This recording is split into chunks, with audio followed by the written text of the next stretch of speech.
semuanya, nama saya Elin Priscilla Permana. Dan saya Alicia Grace Susmana.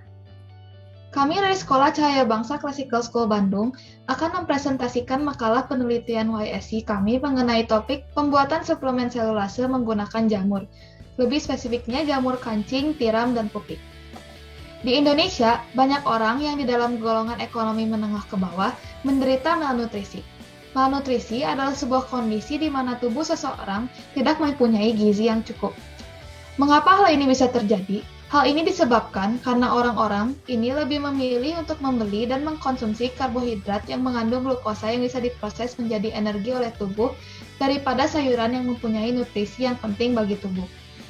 Sayuran juga sebenarnya mempunyai selulosa sebagai bentuk glukosa yang bisa menjadi energi tapi lebih kompleks. Sayangnya tubuh manusia ini tidak bisa memproses bentuk glukosa yang lebih kompleks ini. Dari masalah inilah kami mendasarkan penelitian kami. Manusia tidak dapat memproses substrat selulosa dalam sayuran karena kekurangan enzim selulase dalam tubuh mereka.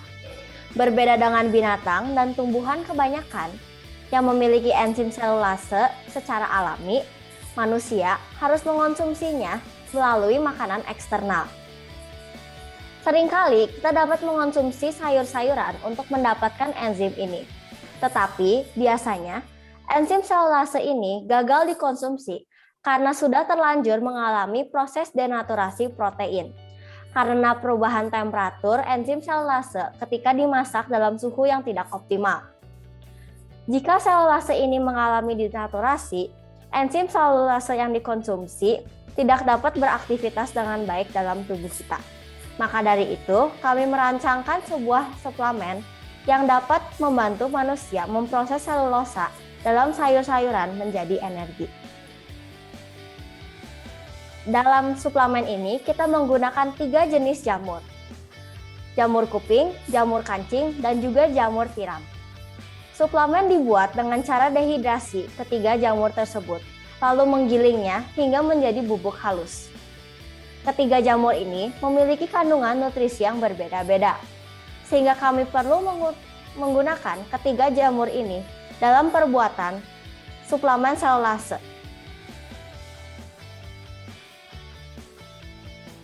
Produk yang kami rancang merupakan tablet yang diisi dengan bubuk ketiga jamur tersebut, di mana rasionya adalah 1-1-1.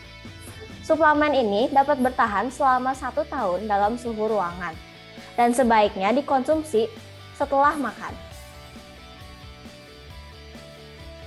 Kami menguji penelitian ini secara kualitatif menggunakan uji coba Benedict.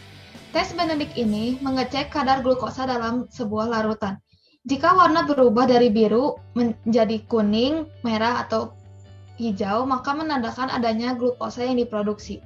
Kami mencoba eksperimen ini beberapa kali, 4 diantaranya dengan reaksi dengan 10 menit inkubasi, 30 menit inkubasi, 1 jam inkubasi, dan sebuah tabung kontrol. Tabung kontrol ini mengandung hanya bubuk selulosa tanpa enzim selulase.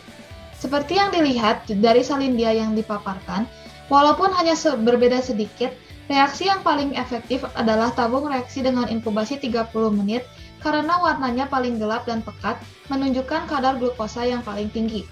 Hal ini membuktikan bahwa tingkat keefektifan enzim ini mencapai puncaknya setelah 30 menit. Kontrol juga menunjukkan bahwa jika selulase tidak dicampur dengan selulase, maka tidak akan ada glukosa yang diproduksi, karena warnanya tetap warna biru. Sekian informasi yang kami dapat sampaikan. Untuk informasi lebih lanjut, bisa dibaca di makalah penelitian yang kami buat. Terima kasih atas sudah mendengar presentasi kami. Sampai jumpa.